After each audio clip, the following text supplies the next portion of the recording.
My wife abandoned me 2 months ago to find herself. I don't think I deserve this, but now I'm starting to like it. Plus update. My wife Mary's family has a history of dementia, developing memory issues in their mid to late 50s. Her mom, grandmother and several other relatives on her mom's side have developed dementia. Her mom lived with us for 4 years until earlier this year. Our kids are independent and out of the house. The oldest is in her last semester of college and the younger enlisted. The last 4 years were tough on us, our kids, and our marriage. Living with someone with dementia is brutal. We talked a lot last year about taking the remaining college funds, our regular savings, sell or rent the house, quit our jobs and travel for a year or until the money runs out. We just had to wait for her mom to move into a home. I understood her anxiety about developing dementia and I was burned out. You live through the virus working remote, a wife working remote, a college and high school student taking remote classes, and a mother-in-law with dementia and see how you hold up. Space finally opened up and we were able to move her mom into a care facility. I finally thought I had a chance to breathe. When we moved Mary's mom out, Mary's mental health took a huge downward spiral. I went from caring for her mom to caring for her. She felt guilty about putting her mom in a home and had lots of anxiety about developing dementia. Our plan was to start our traveling in summer 2024. 2 months ago,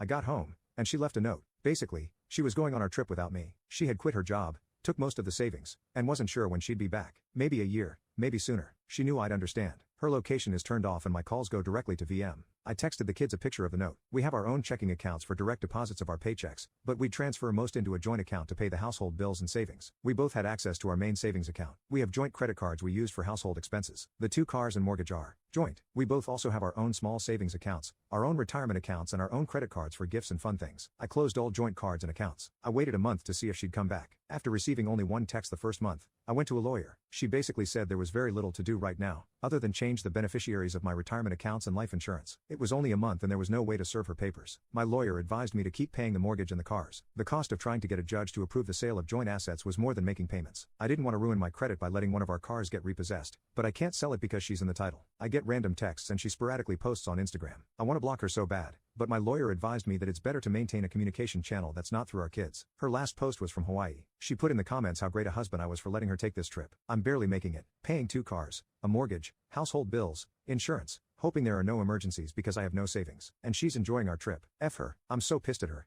I helped take care of her mom for 4 years, and her when she fell apart after her mom moved into a memory care home, and she returns the favor by abandoning me. I'll never get to take this trip and have to put off retirement. My only solace is the kids are pissed at her, but they'll probably forgive her eventually. Double F her. I'm no fool. She's hooking up with guys. She looks good. She'll have zero problem getting men. I texted her and asked if she was sleeping around. A week later she responded that she wasn't. So, I'm drinking alone on a Friday night and she's somewhere, probably on a beach, enjoying life. Triple F her. Update. I'm feeling much more positive now that the financial situation has become a little more manageable. My friend's wife gave me some good advice. Don't go from being a hero to a villain in your kids' eyes. How I talk about and treat my wife will determine my future relationship with my kids. I don't give a damn about my wife, but I don't want to make her a sympathetic figure or drive them away from both of us. I followed up with a lawyer. Basically she said we're going to have her pay back the savings she took through a reduction in her share of the assets. Any division of assets will include the savings she took. She'll also have to repay the money I spent maintaining the household while she was gone. There is plenty of equity in her share of the house and her retirement plans to cover that. She said that our finances are so intertwined after nearly 25 years of marriage. My wife is going to get some share of the assets. Best case is she agrees to the terms of the divorce and it's relatively cheap and quick. Otherwise, it gets complicated and expensive. She gave me a lot of options and how much I can expect to spend, so I decided to just mostly wait. I got a couple of credit cards with promo rates for purchases and transfers. That gives me breathing room and I can conserve cash. I'll just pay them off when I sell the house. Now that my financial situation is less stressful, I'm actually enjoying her being gone.